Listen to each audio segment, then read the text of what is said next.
Can you see me? Hey, I'm Megan.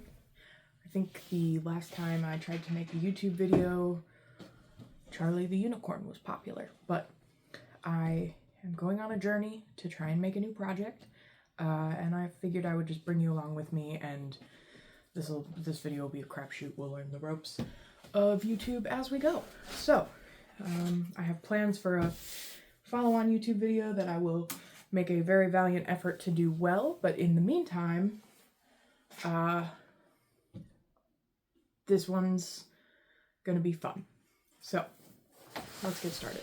I've been making a lot of projects lately, and sewing projects, and yesterday I made these two kind of makeup bag pouches. I'll show them to you up close. Let's get these bolt cozies out of the way. So I have this dream of making enough products to take to a craft fair to sell them. So I'm going to show you this one first because it was much easier to do, but it didn't come out quite as great. This is a little makeup bag, and it's got a cute little tab on it with a matching lining. And it came out okay, but I just used interfacing on the inside. This one I quilted with some batting, so it's got much better shape and structure compared to this one here. Can you see? So I like how this one looks much better, but this was the first one that I ever made. So I did all those quilting lines. I don't know if you can really see them very well on camera, but it's kind of puffed. Oh yeah, there you go.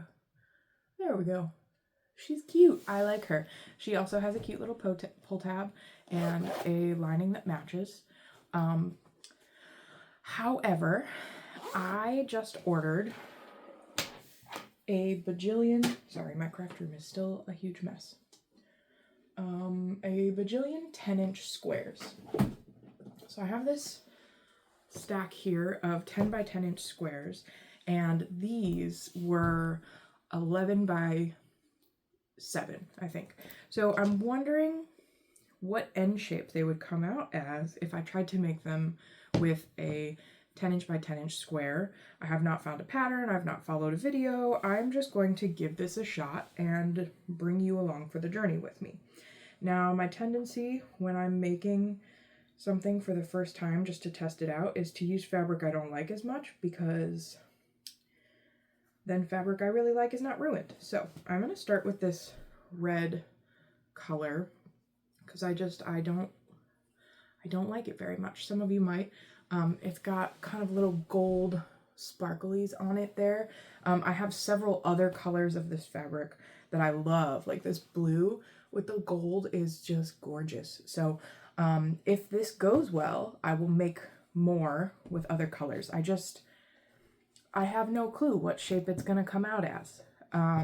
So I'll just do the outside and the lining the exact same. With the 10 by 10 squares, I don't have extra fabric to cut from the lining to make the little hanging tabs. So I might just use some scrap fabric I just tossed over here. I've got yellow and blue, and since it's just a test, the blue might not look too bad with that. What do you think? It almost looks white on camera. It's not. It's like a very light blue, but maybe I'll just make one out of that while we're here. So this is going to be a trip. All right, so let me get this out of the way. I have 2 pieces of 10 by 10 fabric. They match for this one. And then I have 2 pieces of 10 by 10 batting and some extra that I already cut. And what I'm gonna do is start by quilting. The batting is a little bit off. You can see it hangs over, or the fabric comes past both edges, but I'm not too worried about that. It'll all get tucked in the end. So the first thing I'm gonna do here is quilt lines onto this. And I'm gonna use my small ruler here. And then this is a tip I learned from Reddit. Instead of, so there's like these heat resistant or heat soluble and sometimes water soluble marking tools for quilt projects. But because I'm just doing it on the inside, and because I'm doing it on the inside because I haven't tested this yet. But what I'm gonna do is grab a marker, and these are, hang on, I don't want you to know where I bought these because I'm not proud of having shopped there. So let me just remove that sticker so you don't know where I was when it was one of the, I was there. Okay, Ultra Clean washable markers. And I just got a 10-pack, and a bunch of people on Reddit who sew things said that this would basically wash right off in the washing machine. So what I'm gonna do is line my ruler up just one of the straight edges along the bottom, and then one inch out, and I'm measuring based on the fabric piece, not the batting piece. And then I'm just gonna draw myself a little red line that goes all the way up there.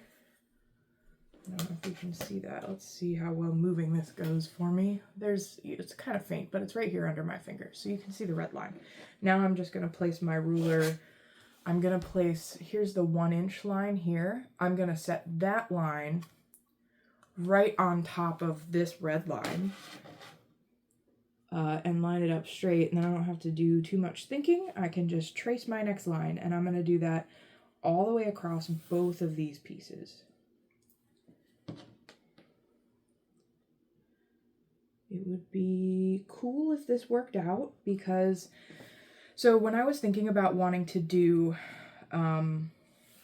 craft fairs, I started thinking like, okay, I need to pick like 5 products, and I need to make somewhere between 20 and 50 of each product.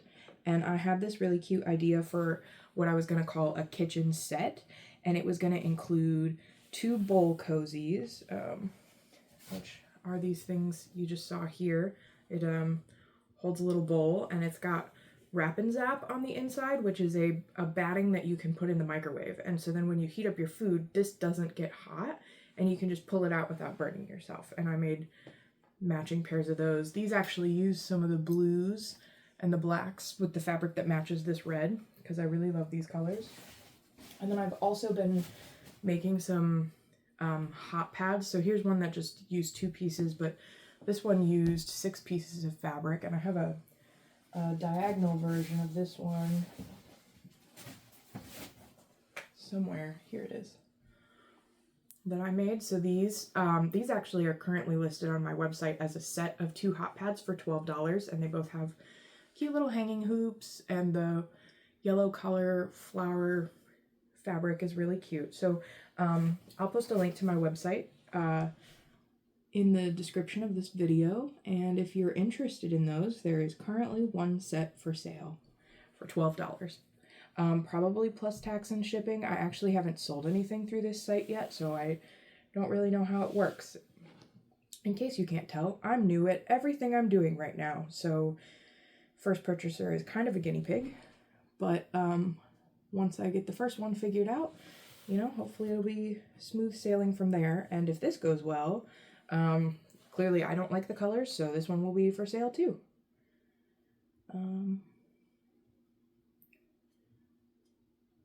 I just did a lot of talking, and I'm still not done drawing the lines on one of these. I'm gonna have to figure out how to speed up videos. I guess that probably just depends on what video editing software I end up using.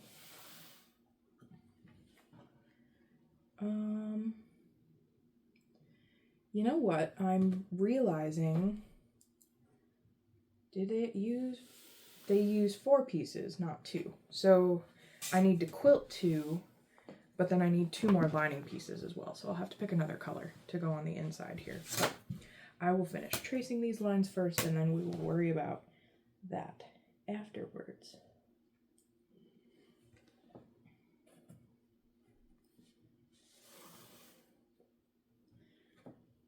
So while I'm at this, my name is Megan. I recently started a blog, and in my blog I'm talking about crafting stuff and my kind of life's journey. I cut contact with a narcissistic parent a little over a year ago, so I'm blogging about some of those experiences as well.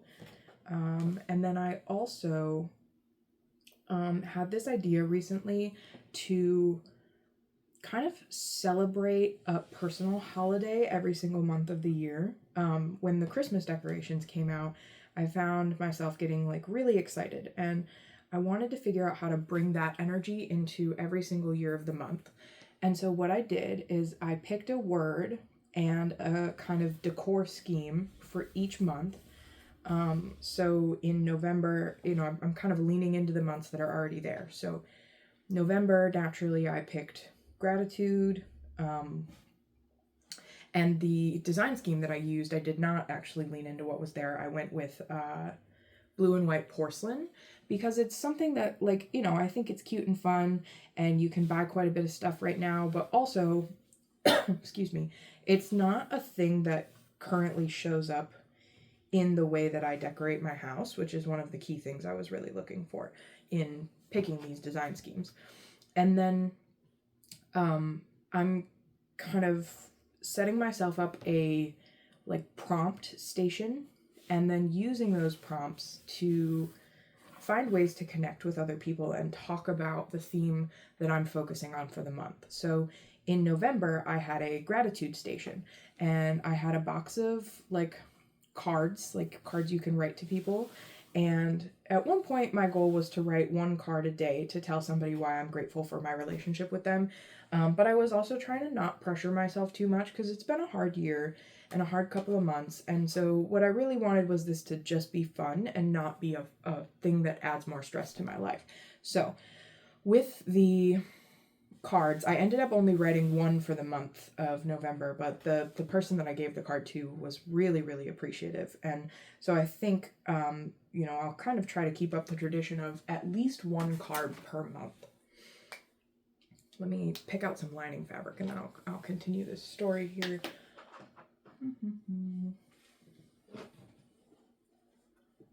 Okay, what do you think? I want to save these because I really like these ones, but this one is a slightly darker red. I think I'll just use that because I don't really like that either, but sorry if you do. No hate on your opinions. Okay, so the next thing that I'm gonna do is quilt on these red lines that I drew. And I've got my sewing machine here already. I've got white thread in the machine, so I'm just gonna use that because this is just a test project. It's very no pressure, not that serious, in case you couldn't tell.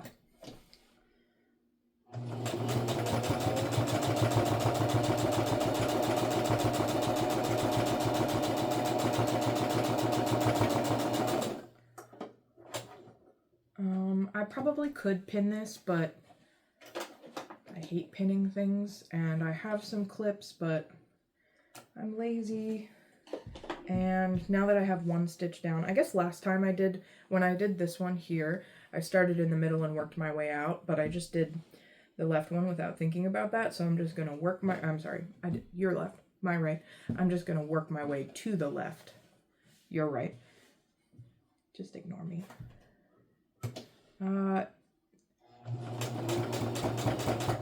You might notice that I'm not backstitching at the top or bottom of this, and part of the reason for that is because every single one of these end seams is going to get sewn into something. So I'm not super worried about it, and it'll probably have to get trimmed later anyways.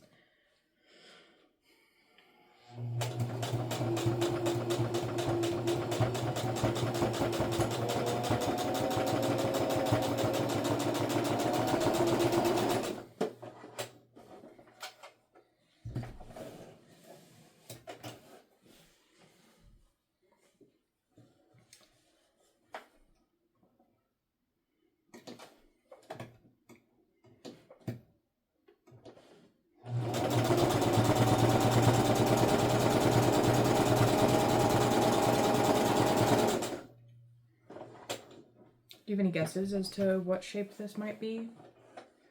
I'm thinking I might just end up with a square little bag, but I have no clue. This one was 11 inches, so it's not going to be much smaller than this, because each one of these, each one of the stitch lines there is an inch apart, just like the ones I'm doing now, and there's, let's see, 1, 2, 3, 4, 5, almost 6 whole ones, plus a little more of one on this side, so probably it'll end up about 6 inches wide. And then this one was 7 inches this way and came out to about 3. So 10 will probably come out to 5. So yeah, I think it's just going to be pretty square, which might be cool. That might be cool looking.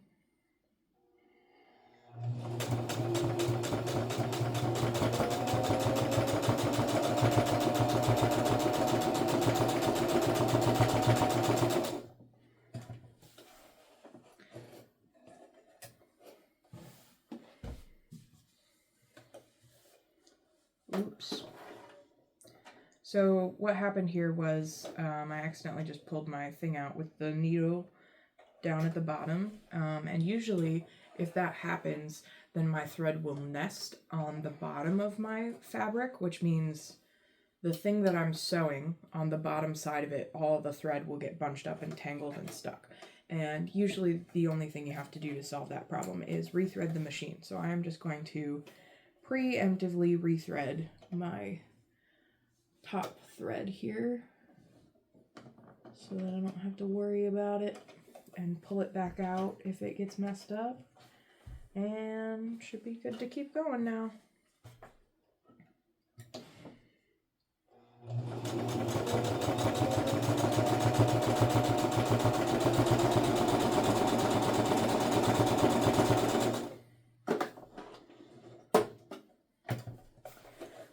I know what you might be thinking, and that is, Megan, this box is 11 by 7 and you've got 10 by 10. Why not just cut it down to 10 by 6 and then you'll know exactly what shape it'll be.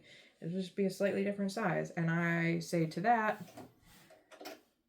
where's the mystery? Where's the fun? Maybe I'll end up doing that. And I don't have a clear picture in my head of like how much smaller it'll be. So I figured we'd just try it. Why not? Do you not want to watch this video? You want to watch this video.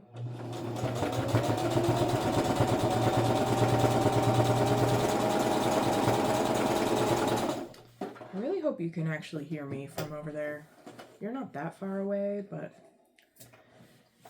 who knows? This is coming out pretty cool, I think. You'll be able to see all the stitch lines really well.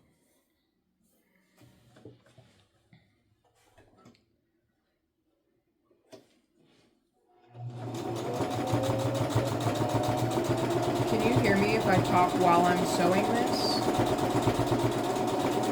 I'll have to check that later so that I know for another time. In the meantime, I'll just keep talking between rows. So, guess you'll have to wait a second for my commentary. 2 left on this one.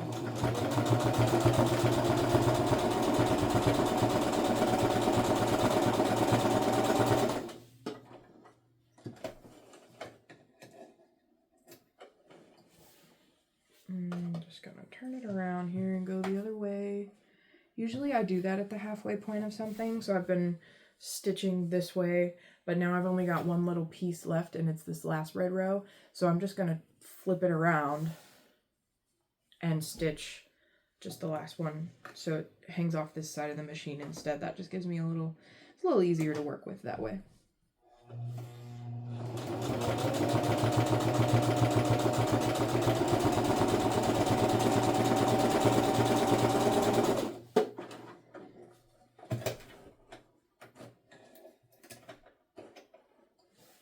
Alright, this one has all of its stitching. Now I'm gonna do this one, and this time I am gonna start in the middle and work my way out to each side here. Just feels a little smoother, I think, because the batting will stretch as you work on quilting a project, and and shrink the piece, and if you work out from the middle, it's easier to keep things a little bit aligned, I think.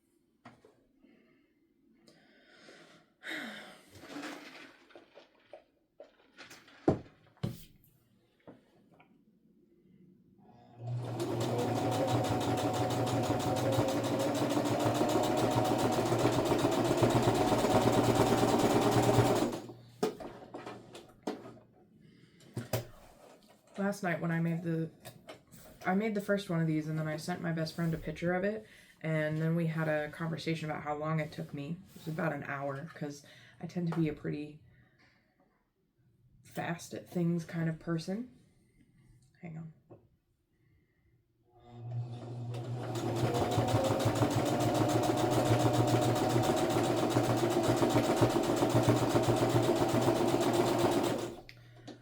When she makes projects, it takes her all day long. And so then I got up out of bed to time myself making the second one. And it did go much quicker, but I think because it didn't have so much bulk, it was much easier to do. There's a few other issues with this one that I'm going to try and work out as I make this next one here. And it's, I don't know if you can see, but this seam didn't catch all the layers all the way. And so I'm going to try and work really hard to make sure I get everything stitched down in those box corners. And I'm going to try a different method than I used last time on these box corners. So hopefully that will help solve the problem.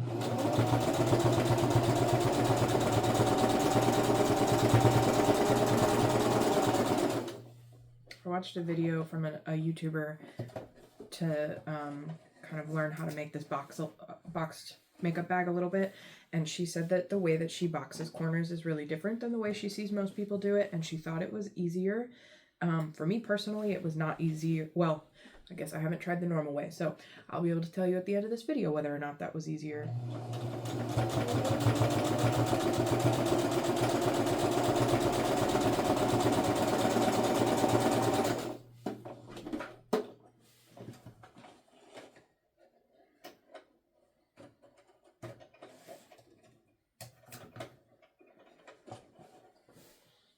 Alright, I've got it half done. Now I'm going to switch to the other side.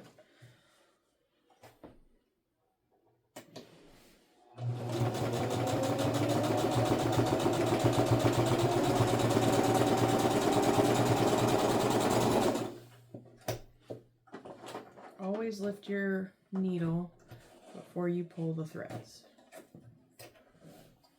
Otherwise you'll mess up your tension. And probably have to rethread before you start again anyways. That was a reminder for me, not you.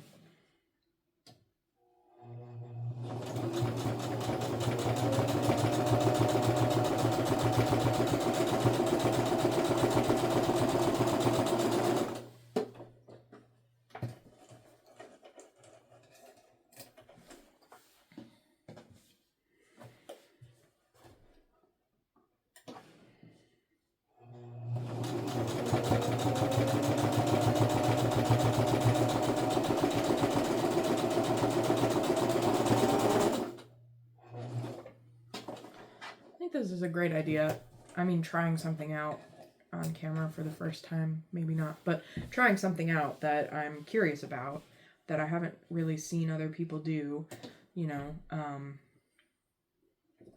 I've really just been living off vibes this week, and coffee, and kimchi fried rice, and I'm having a great time.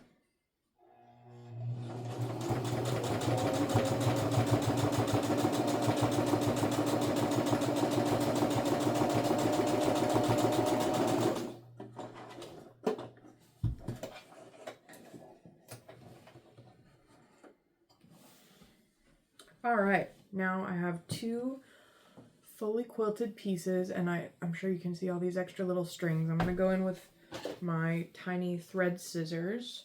For comparison, this is a normal pair of scissors, and I have one that's even smaller than this that I keep in my travel bag. I'll have to show you that sometime.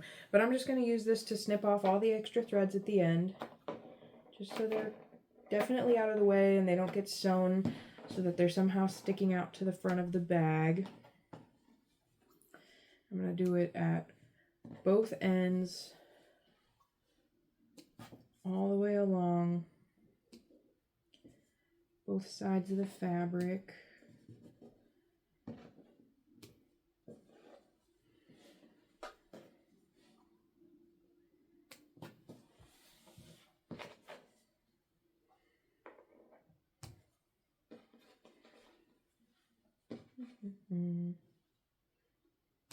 Okay, so anyways, in November, I set up a gratitude station near my front door, and I had the cards, and then I also made a bunch of like prompts for journaling about or talking to people about, and all of the prompts had to do with gratitude for that month. So every single prompt, I like drew one out of the jar every day, and then I would go to work and I would ask somebody the prompt question. And so like one of the ones I got really good answers for was like, what are you most grateful for right now? It was really heartwarming in some cases to hear people talk about the things that they're really grateful for. And I absolutely love having those kinds of deep conversations. So yeah, it's really good. In January, I bet you could guess what the focus is going to be. I'll give you a couple seconds here. So my word for January is growth. And then I'm also going to focus on self-improvement. And I don't have my prompts picked out yet, but I think when I write a card, it'll be, to somebody who has helped me grow in my life in the past year or so. And the design theme that I picked to go with that is citrus. So, eventually, on the 31st, I will take down all of my December decor and put that away, and then I will get out and put up all of my new citrus themed decor. I've actually never done this this like 12 months. I've been calling it like 12 months of holidays. I've never done this before. This will be the first year, and I started in November. So yeah, I'm having fun, and I feel good about focusing on the things that I'm focusing on. I think March is comfort, and the decoration theme is going to be cottagecore. February is love and connection, and I'm really leaning into like the red and the pink and the hearts and the Valentine's Day theme.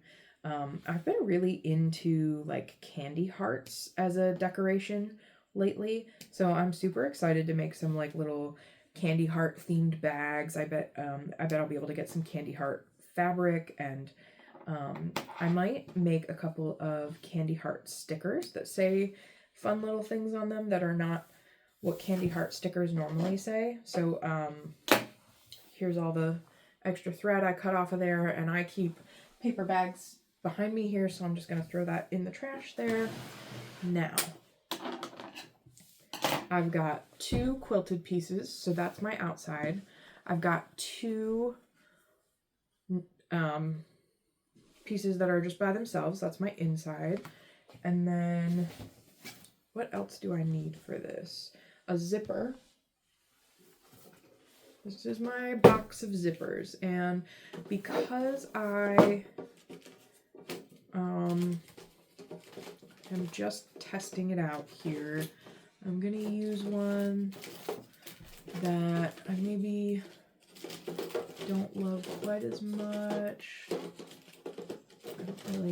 I bought all these zippers yesterday. I bought 18 of them. So really I just need to find one that matches and fits. And this is 10 inches, so I need it to be longer than that. So I've got 14 or 12, I think, are my choices.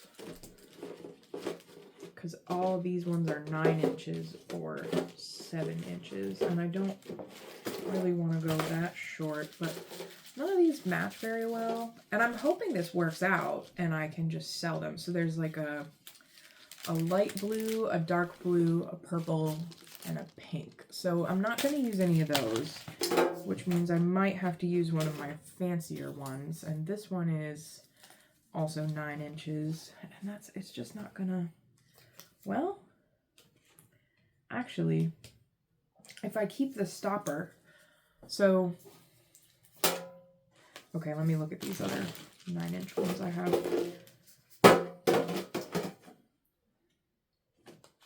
Black or white?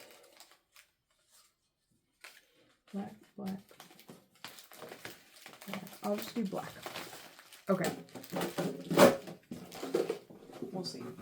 Okay, so I have this black zipper with a cute little gold metal handle, and I think this matches pretty well. So this is a 9-inch zipper, but there are, let's see, there's a little bit of extra fabric on the ends of zippers. So you can see where the stopper, the square stopper is, and then there's like tails at the end of that. So I could just use this and then the tails will stay instead of getting snipped off, which I think is probably fine. So I'm going to try this. Now, for zipper sewing, I will use clips because these things move all over the place. So what I'm going to do when you sew on a zipper, start with, I'm going to go with the end that's got the, so on this piece here, you can see there's not much fabric hanging off at the top. There's quite a bit hanging off at the bottom. So I'm going to use the edge that doesn't have very much hanging off. I'm going to have where the batting is closer to the top edge. I'm going to make that the top. And then the zipper goes this way because the pull is on this side. And what I'm going to do is place that face down right along the top edge. So now you can see the zipper pull is on the bottom. This is the back of it. And then I'm going to just line it up so that there's like kind of an even amount of opening at both ends, since I'm using a zipper that's a little bit shorter than the whole thing. And then I'm going to turn this around so it faces me because I think that makes it a little easier to work with. And then I'm going to take one of my lining pieces and I'm going to place that right on top. And I'm going to make sure it's lined up evenly with the other piece of fabric and then the edge of the zipper. So now I've got a little zipper sandwich here. And I use, I just got myself these clips for Christmas and I love them so much. I'm so glad I don't have to pin things all the time anymore. And what I'm going to do is I'm just going to start in the center with a clip. And I'm probably actually... So I'm going to make sure the zipper is as close to the edge as possible. And then I'm going to clip an end here. And then I'm going to clip the other end, sliding the zipper up to the edge. Not out, but really, really close to the edge is where you want it. So let's put it here. Actually, I'm going to readjust the middle one. Slide it up. Clip it down. Okay, and then this edge here. Now, when you sew a zipper, you need to use what's called a zipper foot. So, this is a normal sewing machine foot. It's what comes standard with it. A zipper foot looks like this. So here, you can see the difference between the two. The normal foot has a hole in the middle, and the zipper foot has like little holes on either side of it. So this is so that you don't hit the zipper teeth while you're sewing, because that might break your sewing needle. So I'm going to switch out my foot for my zipper foot. Okay. And I'm going to take my little zipper sandwich that I just made. I'm going to make sure my threads are pulled back. Getting a little close to the edge of the bobbin there. Okay, and then I'm going to just put my whole little zipper sandwich up here as close to the edge of the zipper as I can get it. So basically the edge of my zipper foot is going to touch the zipper teeth, and then the needle is just inside of that. Okay, and I am going to back stitch at both ends here.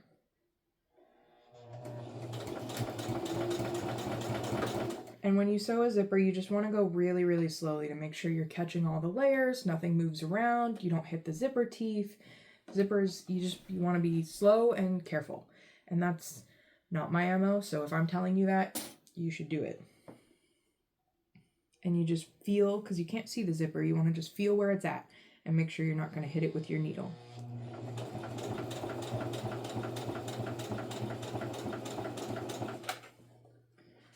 Sometimes my fabric starts to shift, so I just kind of straighten it up a little bit as I pull clips off. Just make sure we're still getting the zipper here. There we go.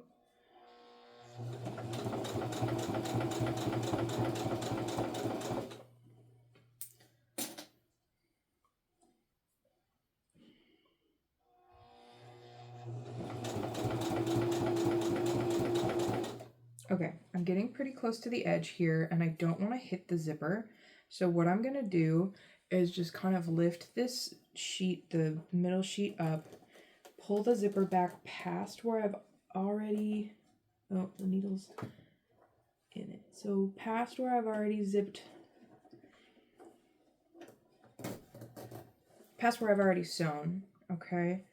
And then I'm going to lay the fabric back down and the zipper. And I'm like, you can see, maybe you can't see, I'm like maybe 2 inches from the very edge of the fabric here when I did that. So I'm not risking moving a ton of stuff, just a little bit at the end. And then I'm just gonna finish it off here.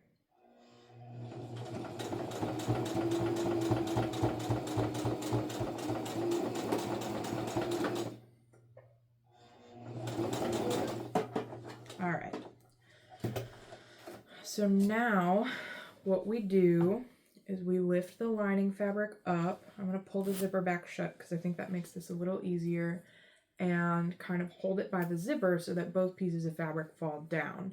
And then what I'm going to do is iron it. And the reason for that is because it's just going to help everything lay much more nicely. So behind me here, I have to switch out my sewing machine plug for my iron plug, and then I have this ironing mat I made because I was trying to make a quilted sweatshirt and it was just way too stiff and maybe a little tight, so I decided to just use it as an ironing mat because I don't have one. So that's what we're doing.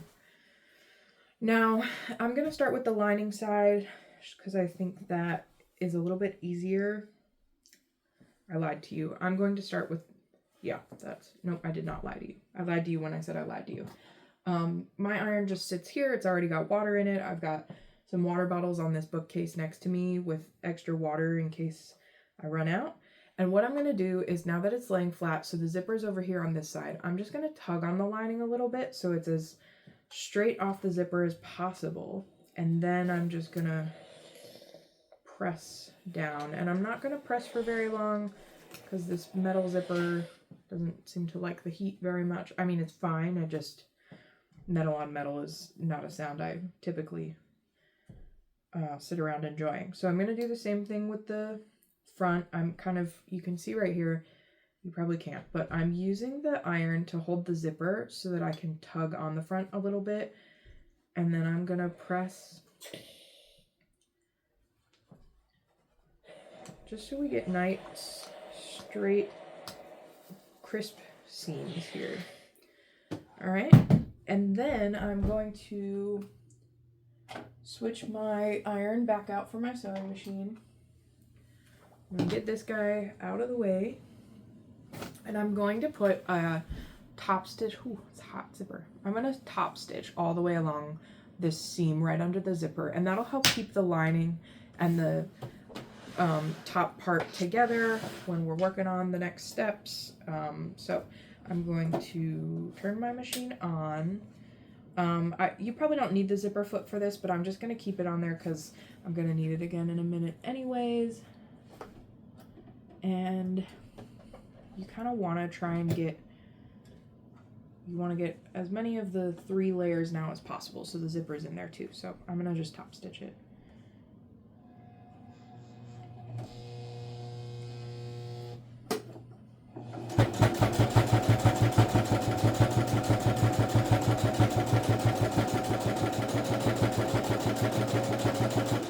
Okay, now that I've made it to about here, I've got maybe an inch left of fabric. I am going to lift this up, and I'm going to try and get the zipper underneath everything back past the needle, and it looks like it's not going to go. Actually, let me rotate this. So with the needle stuck down in the fabric, you can rotate your work.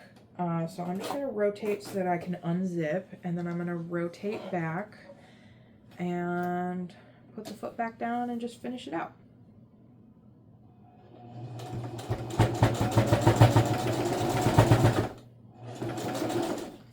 All right. Now, if I zip this back up, I'm going to show you. So you can maybe see here along the bottom and this edge over here, my outside and my inside pieces are not quite aligned. You can't tell as well on the back side, but I am really not that worried about it. I think it's going to be totally fine. I'm just, because most of these sides for one of these box pieces get tucked in anyway, so I'm just going to snip my extra string off, and then we're going to attach the other side to the zipper.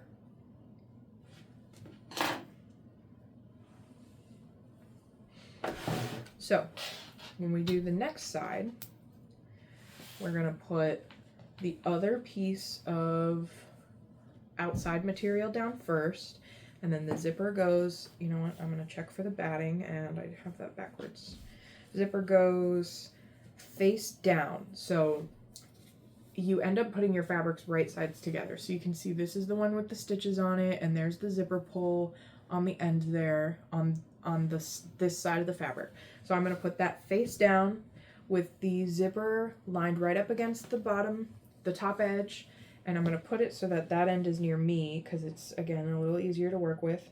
And this is, again, a time when you want to make sure your sides of all the pieces of fabric are kind of lined up together, because you don't want to end up with like a wonky box. If it's a little off, like I said, it's not that big of a deal, but you just want to get as close to straight as possible. Sometimes it's hard with the zipper, especially after you've already sewn it to one side, because they tend to like pull a little bit. So usually you can get the middle of the zipper closer to the edge than you can get the sides, which can be a little frustrating. But then I'm gonna again sandwich the zipper between my outer and my inner pieces. So I'm gonna lay this one down on top too, and I'm again gonna try and get the pieces even. All right, and I'm lining this up with my very bottom piece of fabric. So I lined the bottom piece of fabric up with the outer layer that was sitting on top, and so the outers will be the same. And then I'm taking this lining and I'm lining it up with the bottom piece, not the inside liner of the other piece. I don't know how to explain that better. You're on your own, sorry. All right, and then I'm again going to pull the zipper as close to the edge as possible, clip it in the middle, go to the edge, kind of tug the zipper up a little bit. Okay, pin that side, maybe.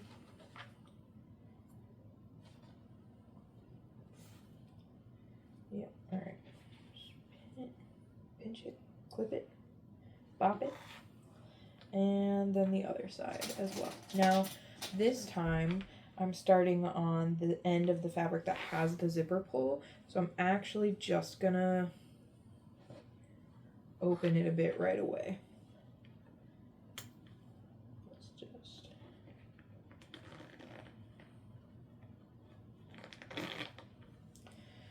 sure this is a very great zipper. All right, but I've already got my clips in place, so I can just kind of rattle it a bit, and when you unzip it, it moves a little bit. Like the zipper teeth open, so the fabric layers move. So you want to make sure you pin it with the zipper closed, so you know everything's going to lie correctly. And then I'm going to do the same thing. I'm going to just put my zipper sandwich under the sewing machine and go to town. Slowly and carefully again.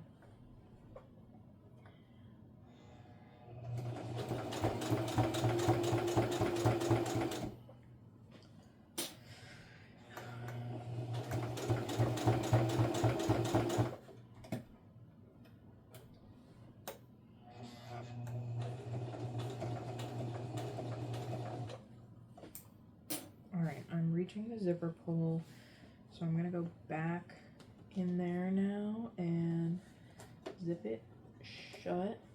Hopefully I can get by here. Let me move one. There we go.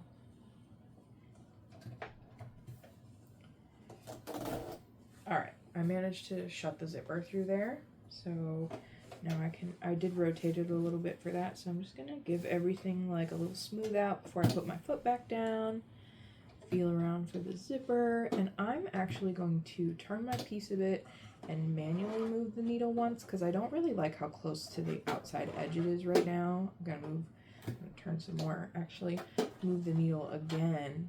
Now I like where we're at, so I'm gonna straighten it back out and just stitch to the end here.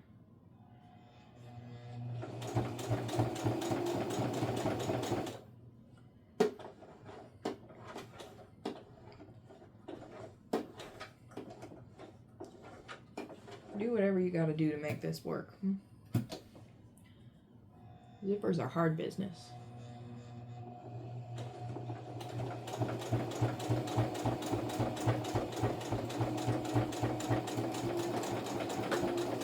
Unfortunately, I think zipper bags, zipper pouches, makeup bags are all the most fun, and they're probably gonna sell the best too.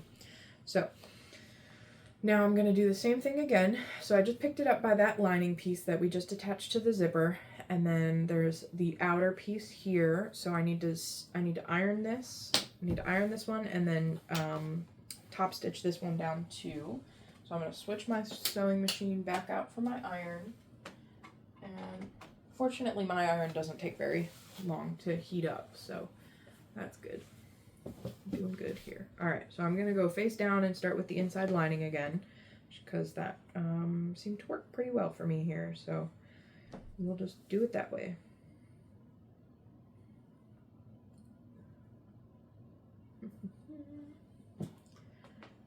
Probably good.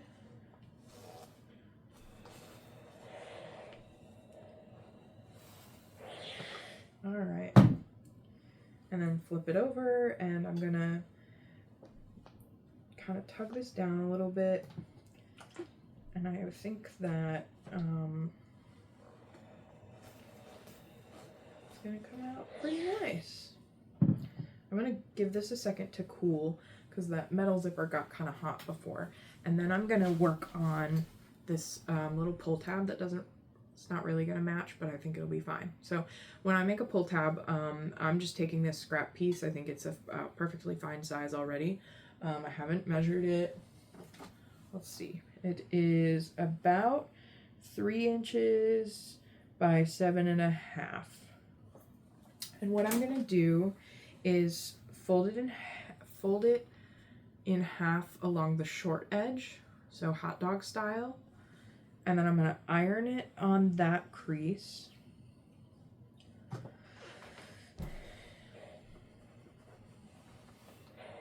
Okay. And then I'm going to open that back up. And there's now an ironed crease. And I'm going to take each side and I'm going to fold it in to that middle like this. And then I'm going to iron that down again. Okay. So I'm going to fold both of those. I don't know what style you call this.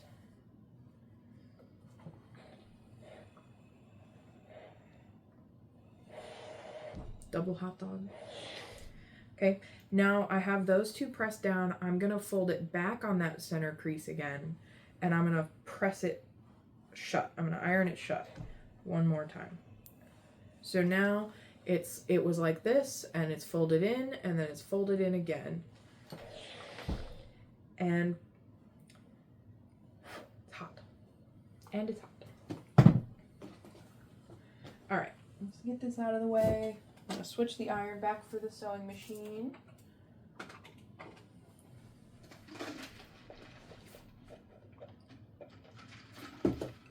Alright.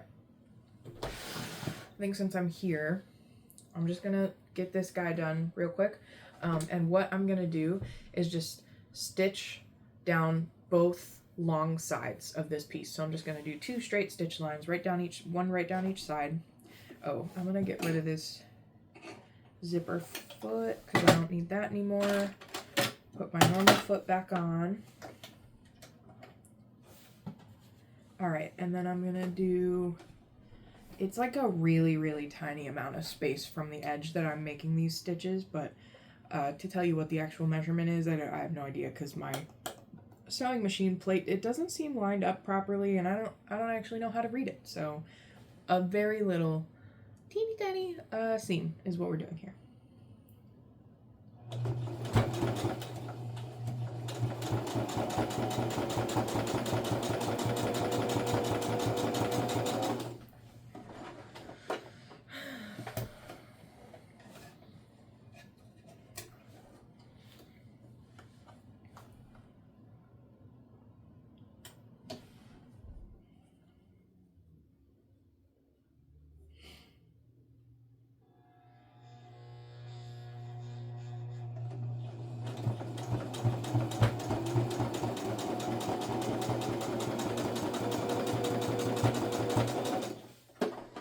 Alright, and again, this one I didn't feel the need to backstitch on. Oh no. Okay, so that stitched line didn't work because my bobbin is out of thread, so I'm gonna rethread my bobbin.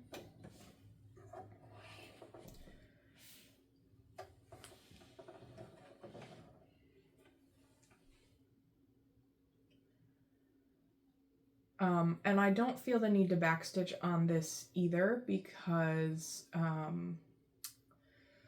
the ends of this little loop are going to get sewn into something, so I'm not worried about the stitches coming out. I have not yet decided what my January prompts are going to be, but the theme is, like I said earlier, growth and self-improvement. So most of them are going to be, like, I think reflection-y type things. I'm going to do a vision board with one of my friends, a vision board night during the second week of January, so I think that'll be fun. I'm going to get this done real quick.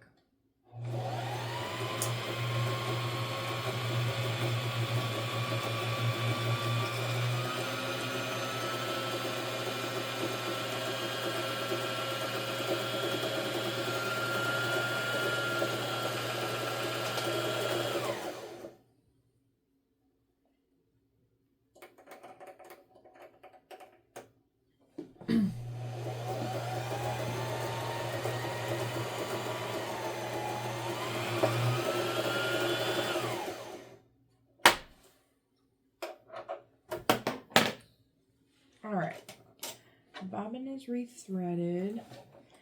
Hoping this fixes, I've had a bit of clanking in my bobbin case down here. Hope this fixes that. That'd be nice. Yeah, so the second week of January, I've got a friend that's going to come over and we're going to do a vision board night. So we'll be thinking about probably like something like 8 different categories, I think is what we did 2 years ago. And for each of those categories, like, where do we want to end up in our lives? And the categories are like in the next year. So the categories are like, I think there's career, relationships, spirituality, health, finances, home might be one of them. Stuff like that. I have got a list somewhere. Okay, so I'm going to redo this stitch line real quick here.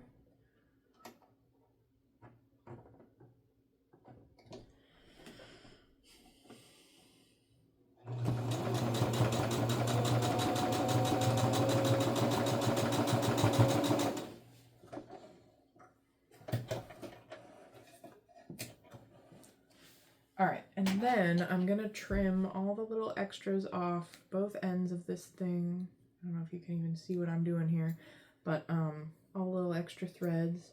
I feel like this would all be easier if I had worn like a black or a dark blue shirt, because then you could see the threads against me as the backdrop, but too late. Okay, this still needs a top stitch. So here's the stitch lines on that guy, pretty close to the edge there. And since it was 3.5 inches and we folded it into quarters, or 3 inches and we folded it into quarters, it's probably now 75% of an inch, 3/4 of an inch. I don't know, I was doing math that I shouldn't be. Okay, so we have a top stitch on one side but not the other, so I'm going to do that now.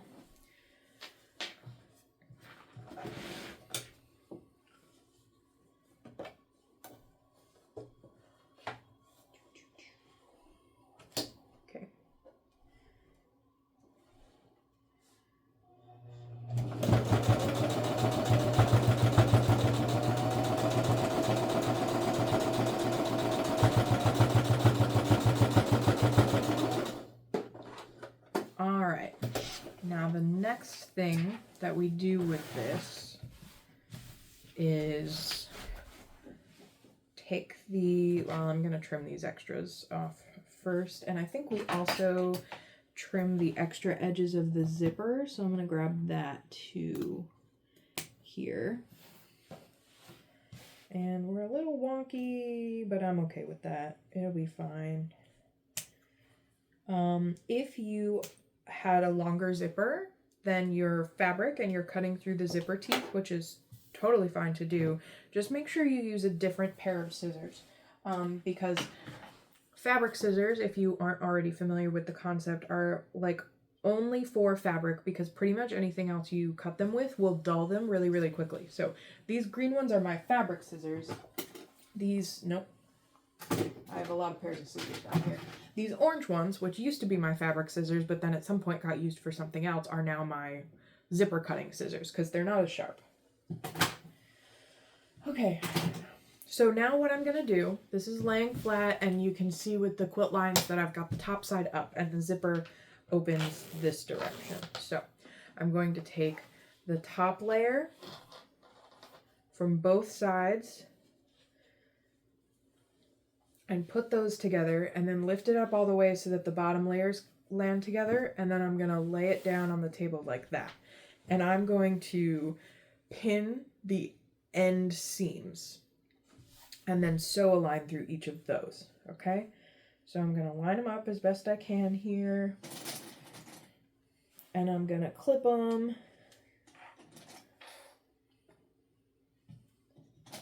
I'll do 2 or 3 clips per side. And then on the bottom, or with the bottom of the lining pieces, I'm going to do the same thing. I'm going to line them up nice and square. And then plop 2 or 3 clips on there.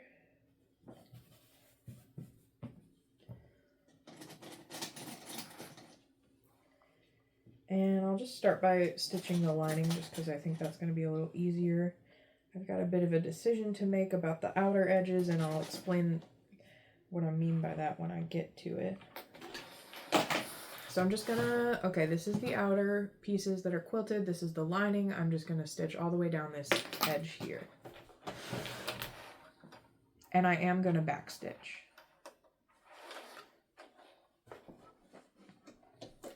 At both ends, the top and the bottom.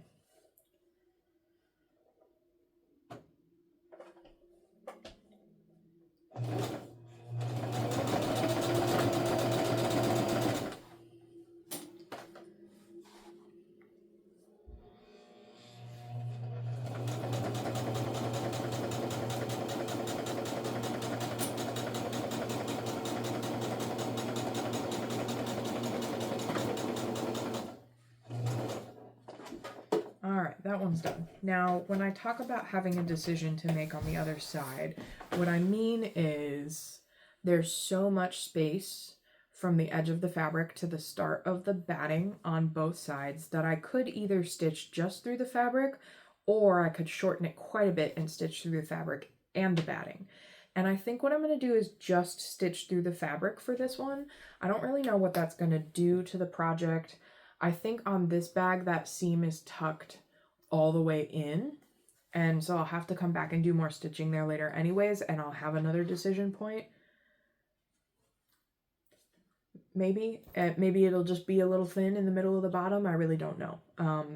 But I'm just going to stitch through the fabric, and part of the reason for that is if you look at the inside of this one, the lining is like pretty bunched up, and I think the reason for that is because I sewed the outer pieces a little bit tighter, a little bit smaller than I sewed the lining piece, and so there's just more lining than there is outer. And I don't want that to happen here on this one. So lesson learned, I am going to just sew this up at the fabric and see what happens.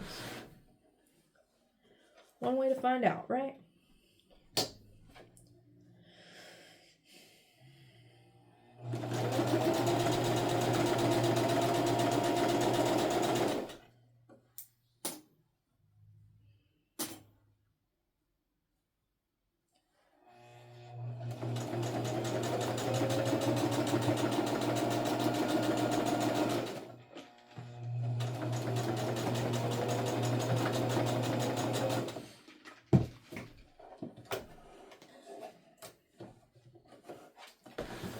All right, now that those are both stitched, I'm going to trim this excess thread here.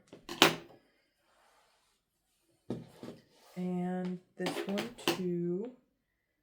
All right, and then now what we do is I'm going to stick my hand right through the lining here, and I'm going to lay it down flat so that the seam sits right on top of the zipper. I think you can see this here, this little bit of seam piece, and that's lined up directly with the zipper. And then I'm going to flip it upside down, and I'm going to do the exact same thing with the lining so that both seams are directly lined up with the zipper.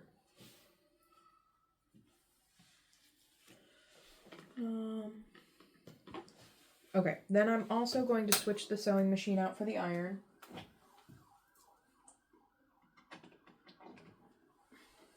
Grab my ironing pad. And what we're going to do here is iron the seams open. And that just, I think, helps remove a little bit of the bulk from the next stitch that we have to do. So how you do that, so the seam is like it's kind of lifted, right? And to iron a seam open, that literally just means, if I could get it, that you open the seam up and press both sides down flat. So on this, we'll have like a nice bright red line through it. So I'm gonna do that.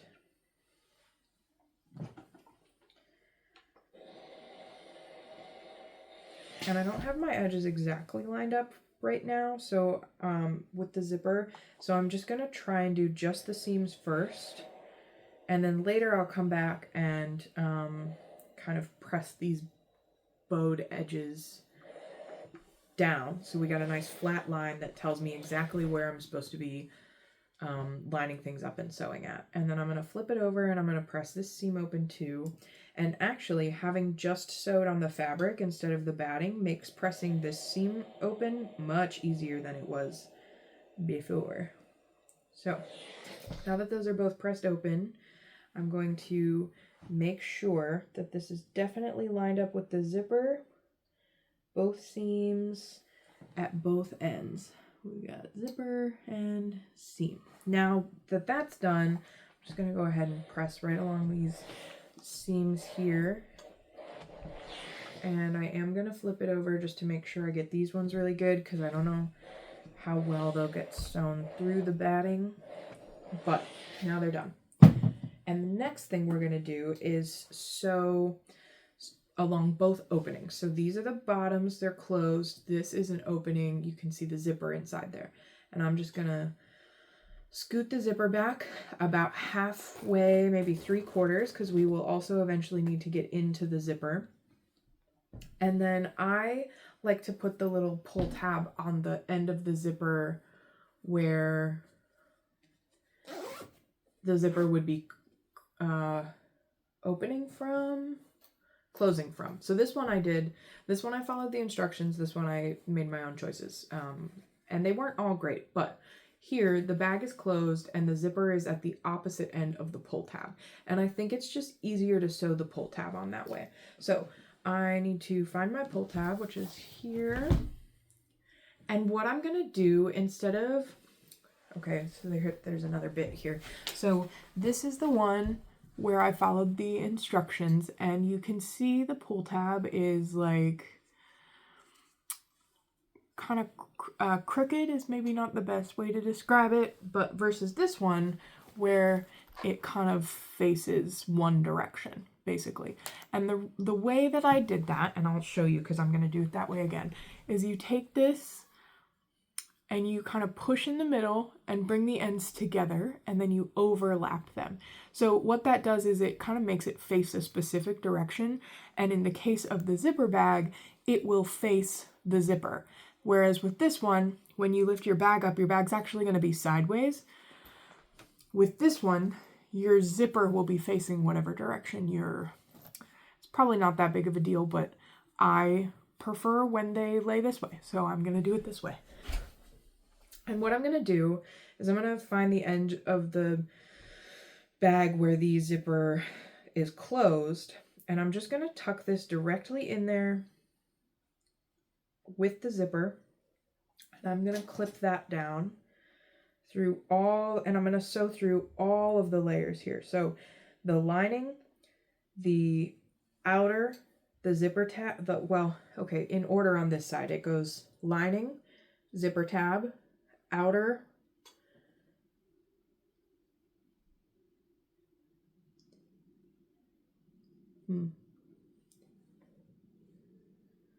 lining, zipper tab, zipper piece, and then outer is on the bottom, is basically what's going on here. So there's a lot going on.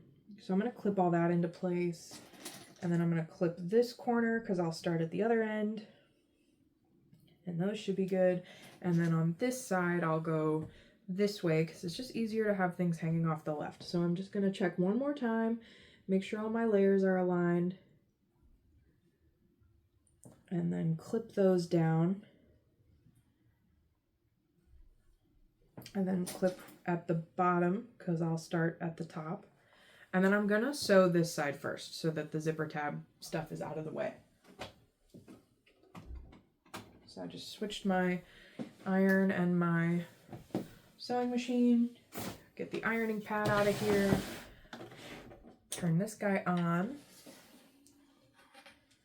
And we're starting to get into the territory where I'm like, am I 100% certain I'm doing this correctly? So in the next few minutes here, I'm going to have to go check the instructions, but I'm going to hook this around.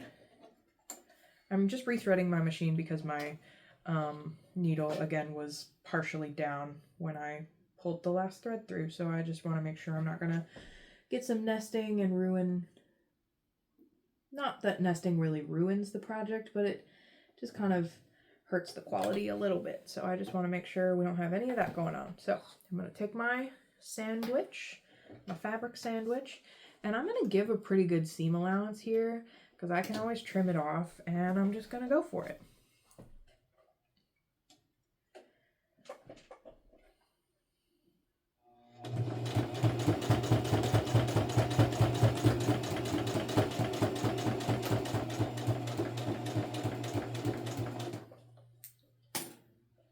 The only thing about the seam allowance is you have to pay attention to your zipper pull ends and how much of your zipper pull you're sewing shut.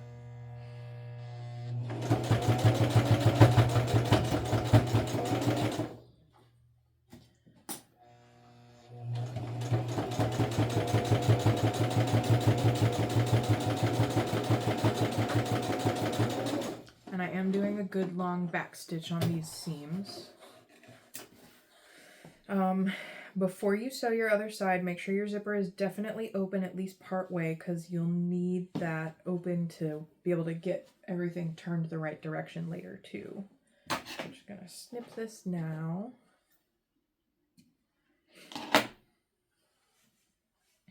And turn it around and do the other side.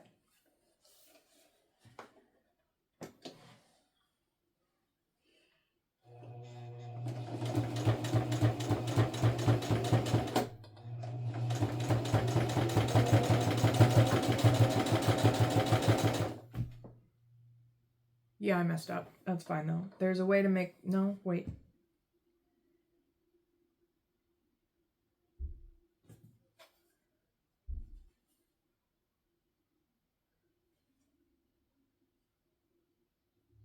I'm going to finish this seam and then I'll look at the instructions, but I think I just messed up.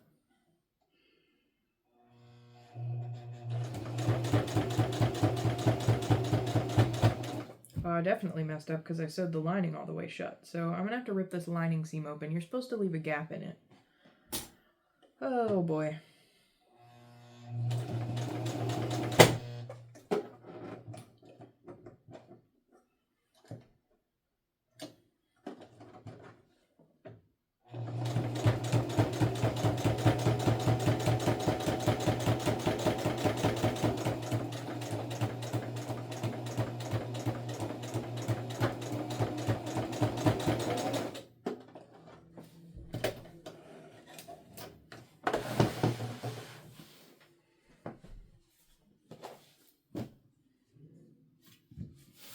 I'm going to look up how to do this. Please hold.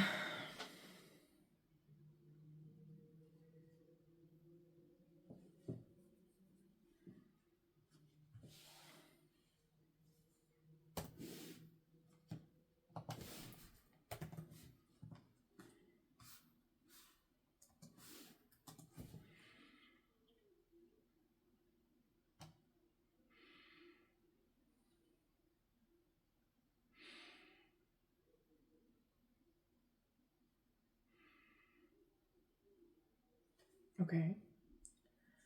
Yep, didn't do that. Did do that.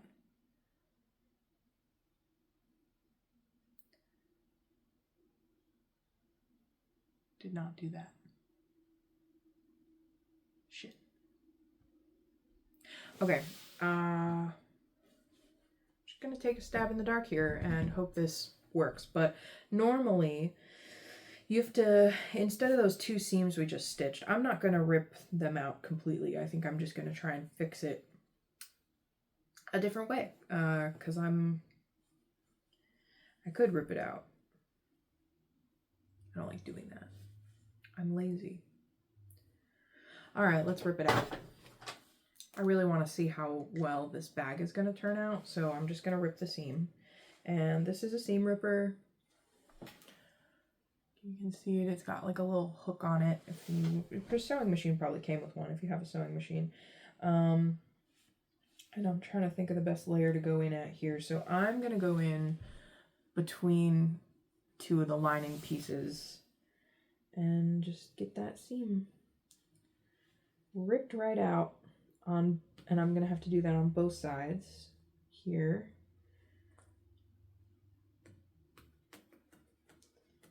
I guess it's coming out pretty easy. I got ahead of myself. I knew I should have looked up the instructions earlier. Thought I remembered what I was doing. See, the problem is I made a different kind of project in between the last makeup bag I made in this one. So I forgot some of the steps and I started following steps for the other project, I think. Okay, we're getting there. It's gonna be fine. I really don't mind seam ripping. It's redoing things I don't like. And let's see. Okay, so part of the problem too is I was thinking of the steps for the way that I said I had done it before, and I wanted to try the other way now. So we're going to do that here too. And let's just keep ripping.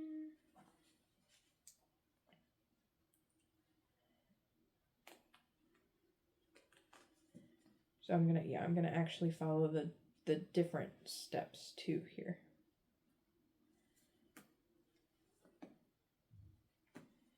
Cool.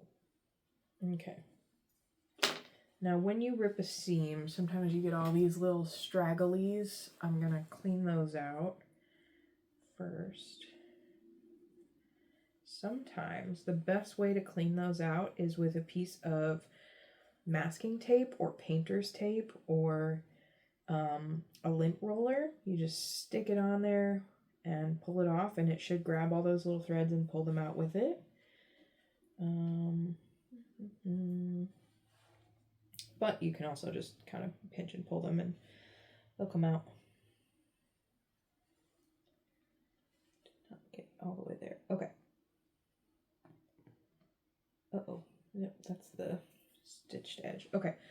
One down, one to rip.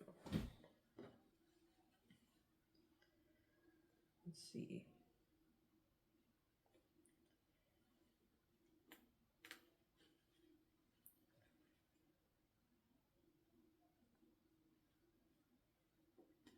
Aren't you glad you came on this journey with me? We're learning together. So sewing has its challenges, and I'm sure there are tons of people you watch all the time who, also have a hard time sewing. I think it's pretty natural for us to just show the final product, and I'm not doing that this time so that you can see sometimes, the rest of us struggle too.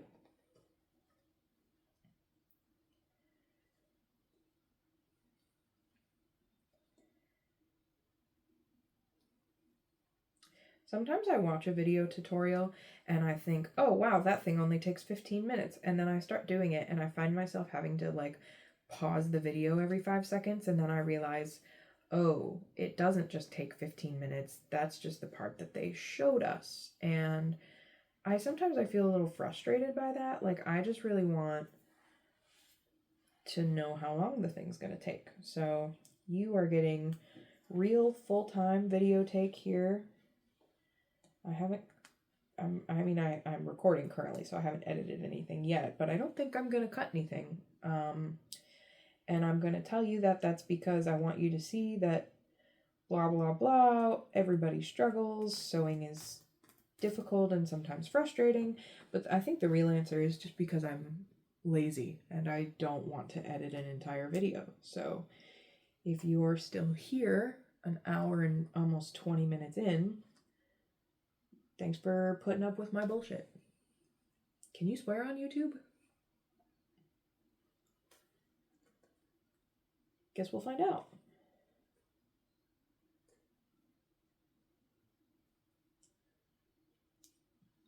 Although, who's gonna still be here an hour and 20 minutes in to tell me I can't? All right, that is all pulled out now.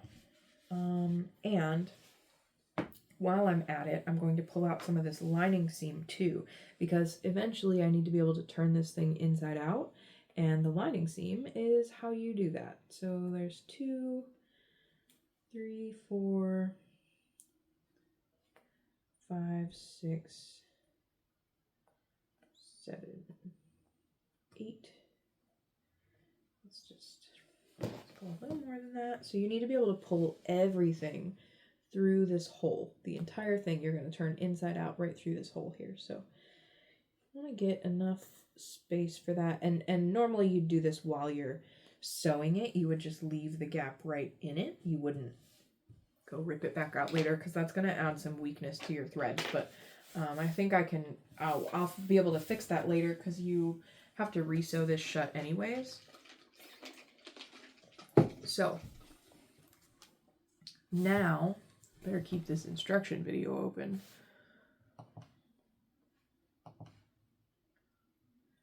Okay, so we're cutting out 1.5 in the 11 by 7, they do 1.5 inch corners. So I think that becomes the height of the bag.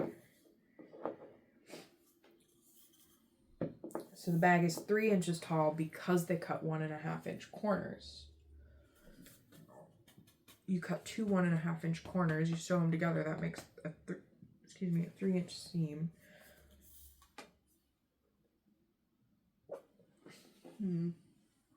So I guess if I cut bigger corners, I'd have a taller bag. Let's cut 1.5 inch corners out anyways and see what that looks like.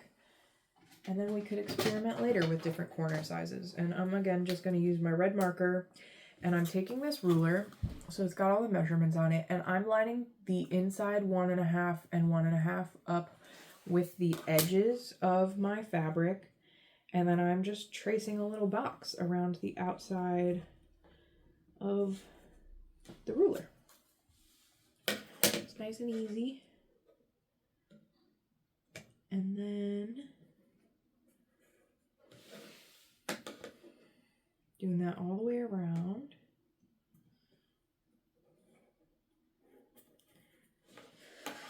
And when I cut this out, I'm just going to cut through all the layers at once because you need to cut these corners out of both the lining and the outer pieces, which is all that's really happening on the edges, basically. So now I'm going to use my fabric scissors, which are the fun green ones you got to see earlier, and I am just going to cut right along those lines I drew. It's a lot of layers with the batting, so it's a little bulky, but cut out the little square, and now I actually have two little squares here. So one of them is the lining corner that has all the little scragglies from the seam I ripped, and the other one is the outer corner, and I'm gonna cut all four of those out here.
All right, now we sew these. Okay, so we cut the corners out. The red seam is still the one that lines up with the zipper.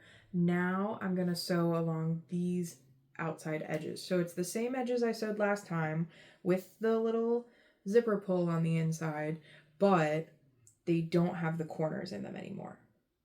And is that true? Is that what I'm doing? No, it's not what I'm doing, because I'm trying the easier version this time. Hang on, let me watch my video. Okay, instead of sewing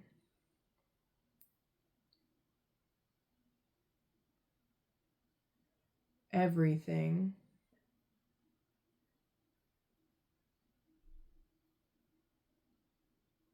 when did she sew that bit? Is it still open?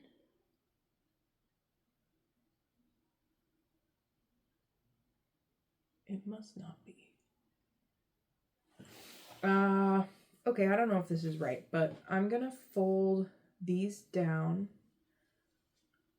I don't know when she sewed over the zippers.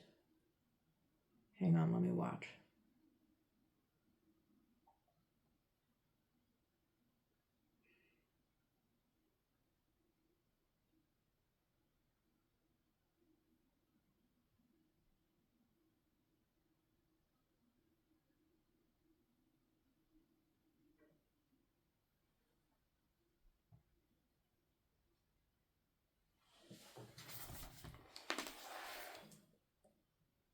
Okay, I think it's now. So what I'm going to do is I'm going to get some pins out. I'm going to fold both the outer edges down, and I'm going to just pin them out of the way.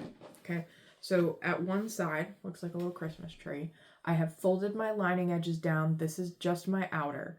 And I'm going to stitch right along that same line that we stitched before, but I'm not going to go all the way across. I'm going to leave that middle with the zipper open. Okay? Wish me luck. Hopefully it works this time.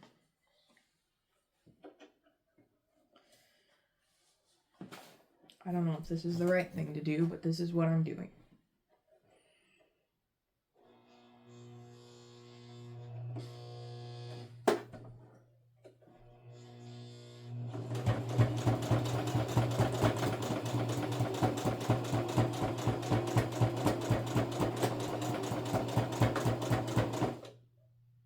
Okay, now I've stopped short of the zipper.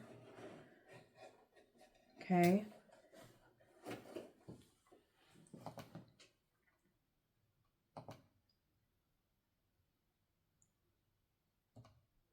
Yeah, she skipped something. Okay, and then on this side, I'm going to do the same thing, but I need to be able to, I guess I could just go here. Okay. Okay.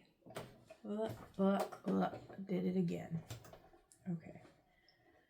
There we go. Let's do this.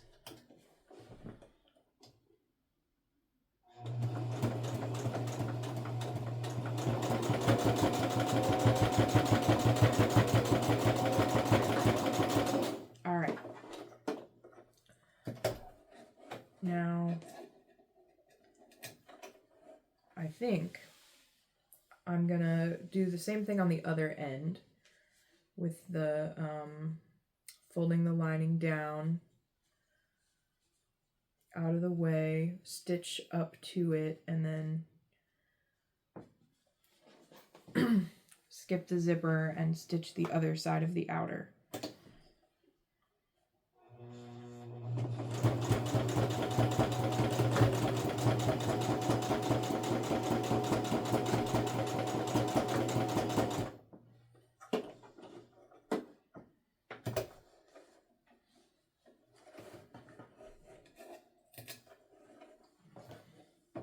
Oh hey, I think the rattling in my bobbin case stopped.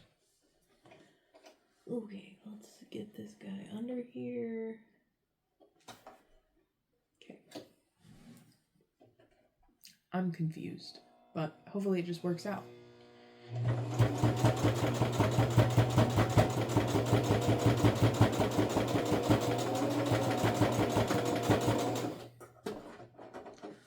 We'll see. This tutorial I'm watching is just a short, so maybe I should be looking at a longer tutorial.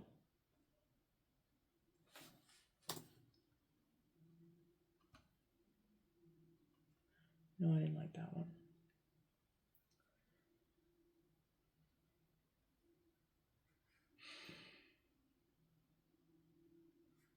Oh, I like when they have the little side strap. That's cute.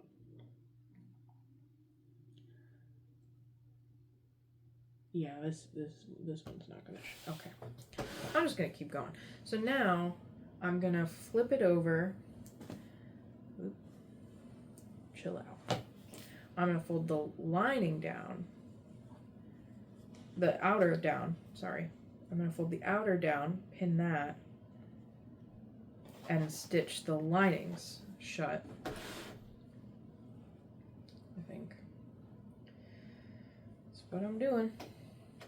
Don't know if it's the right thing to do.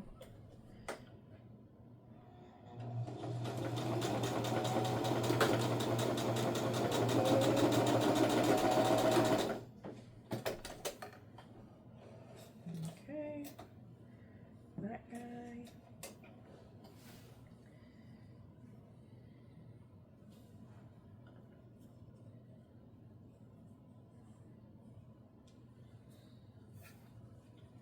Yep, there goes my Okay, this is wildly frustrating.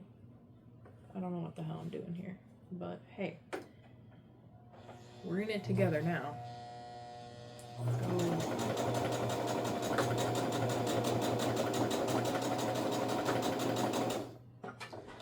Alright, and then at the other end, I'm gonna do that again. Right here.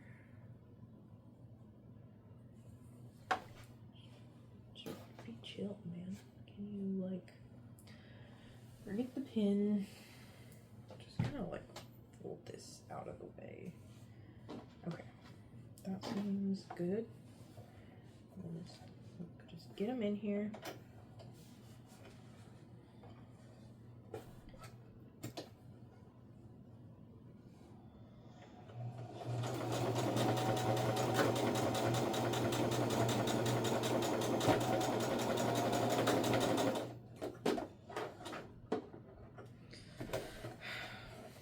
Okay.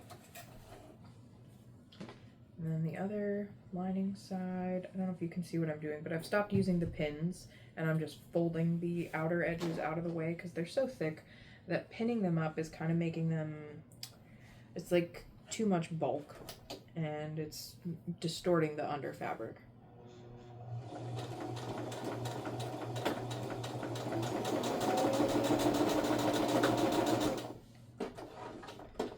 All right, now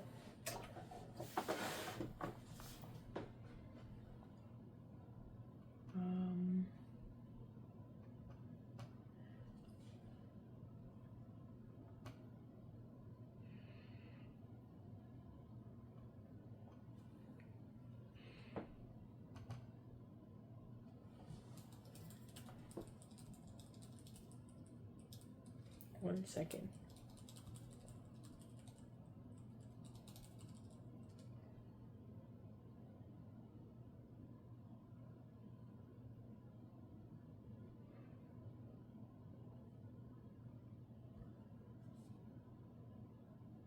Oh. Well, that's no longer an option. Okay, what I'm gonna do now is not what this video says to do, but so I've sewn this seam and this seam separately, the liner and the outer on both ends, and I'm just gonna go in and do some quick stitches back and forth over the zipper to get it sealed and get this pull tab in there. That's my plan. Wish me luck. I need it. And I think I have to go in through the lining with the pull tab because now it's zipped so close to closed that this isn't going to fit through the outside. So I'm just get them stuck in there. Are you having a good time? Am I having a good time? That's a good question. But you can kind of clearly see, so I just got the pull tab stuck in there, but the stitching kind of stops here and here. So I'm just going to go in between there. I'm going to back stitch on both sides and I'm just going to get it all put together. Pull tab's going to be a little off center. We're doing what we can here.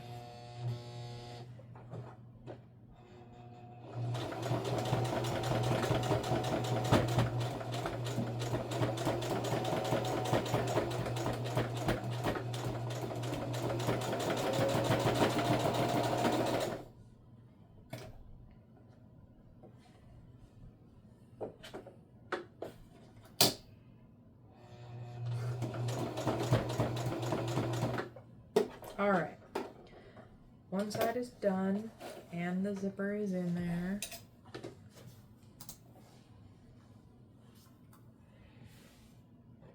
I'm just gonna do that on the other side too real quick. Okay. Same thing, right where the seams end.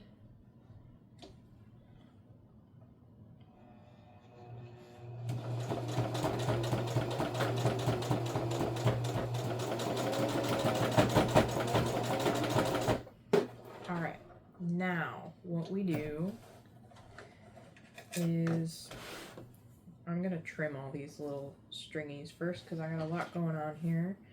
And I need a nice clean work area. So I'm gonna get rid of all of these.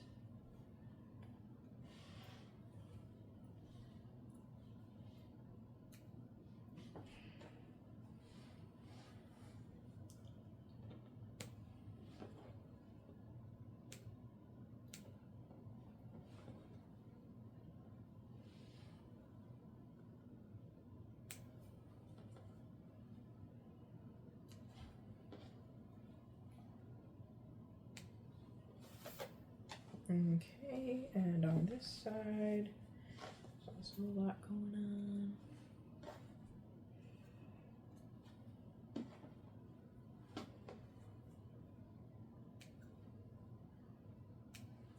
on. Okay. All right. Now what we do, I think we're back on track here. Let's see how well this comes out. Okay, now for each side, we open up, let's see. All right, I'm gonna pick the thing up and I'm gonna let the lining piece on one side drop and I'm gonna let the other side drop too. And then I'm gonna take this hole, I'm gonna open it up and I'm gonna pull it flat. So the seam is in the middle and it's flattened around it. And then what I'm gonna do is just sew right along that line. Okay.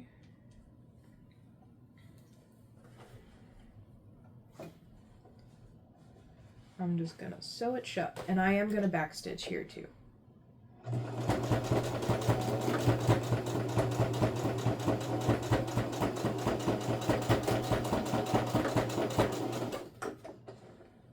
Alright. Now I'm gonna do the same thing to the outer on all the other corners. So you do that 4 times.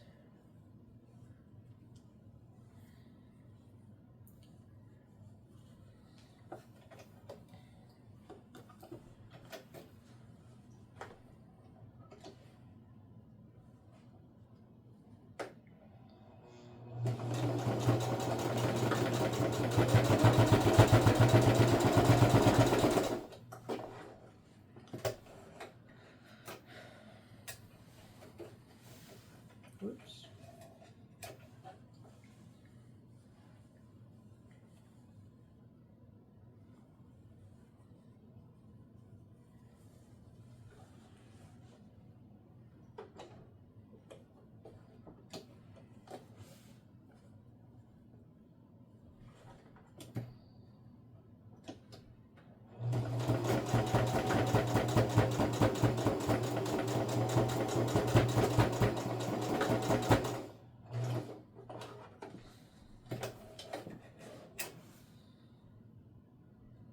Okay, one more. And then after that, you're going to do the same thing with all the lining pieces too, all the lining corners.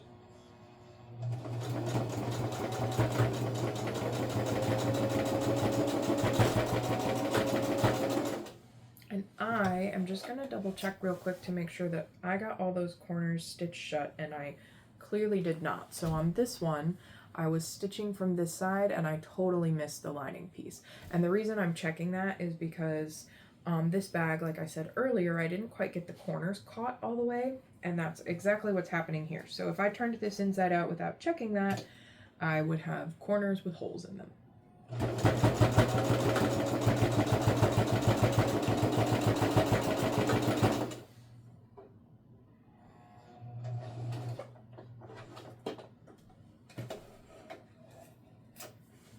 I should have just stitched them from the side that was shorter in the first place, but I really wasn't thinking. It was just easier to hold the other way.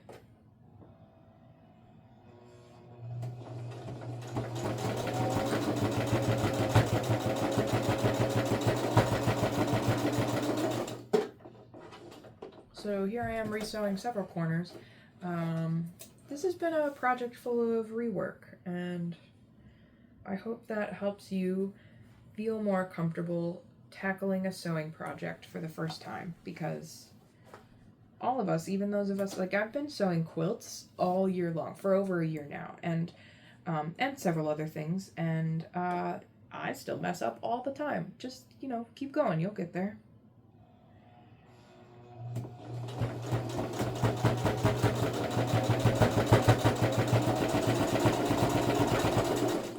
I think sewing can seem really intimidating, but it's actually not that hard. Like, once you learn kind of the ins and outs of your own sewing machine, that's like really the most complex part, I think.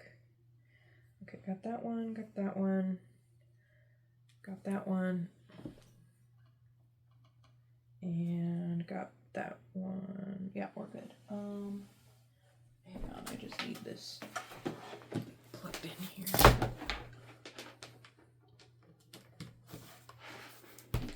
All right, now I'm going to do the lining corners, and this time I'm going to sew the shorter edges first. So when you pull this tight like this, I didn't quite have the seams lined up very well, and you can see on the side, or I didn't have the edges lined up very well, excuse me.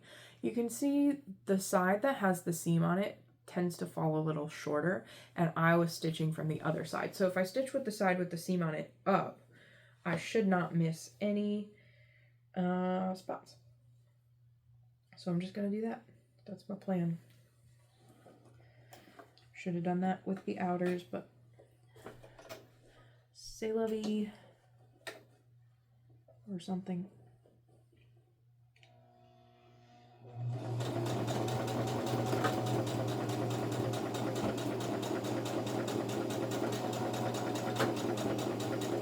Sulavu, right? I'm just kidding.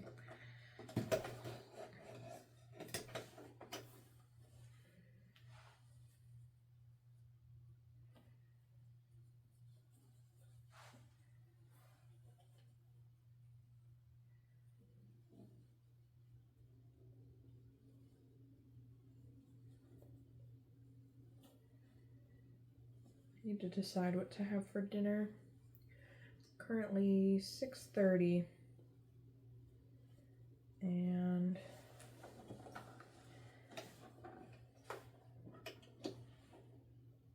I need to eat something.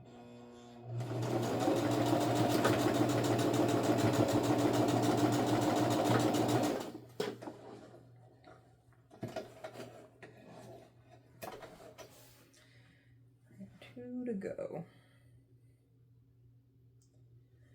All right. Almost there.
All right. Now, I'm gonna need that again in a second, but this is why we need the hole in the middle of the lining. So what we do now that all the corners are sewn shut is we go through the lining, whoops, and we turn the whole thing inside out, okay? Just gonna push everything right through that hole that I cut open very carefully because the hole's ripping because I didn't backstitch around it, I seam ripped it. It's okay, I'm gonna be able to sew it back shut, but hopefully when you made yours, if you're following along, you didn't do that. Okay, now this is, you can't quite tell because They're pretty similar in color, but this is the lining and this is the outside. So what I'm gonna do is also turn it inside out through the zipper. Okay, and I'm gonna push all my corners out here and make sure everything is all stitched in all the way and nice and square. And cool, okay. So this one is just, it's more square this way versus this one, which is, I don't know why my brain couldn't handle that bit of information. So they're the same height. This one's just wider in both directions. So it's got, where the hell's my pull tab? Uh-oh. So I accidentally sewed the pull tab into the inside of the bag, but you win some, you lose some. I'm not that upset about it. I'm going to now pull this lining piece out. We ironed it before, so it's nice and flat. This is where my hole is in the lining. And I'm just going to stitch that closed. And I am going to call this bag done and move on with my life.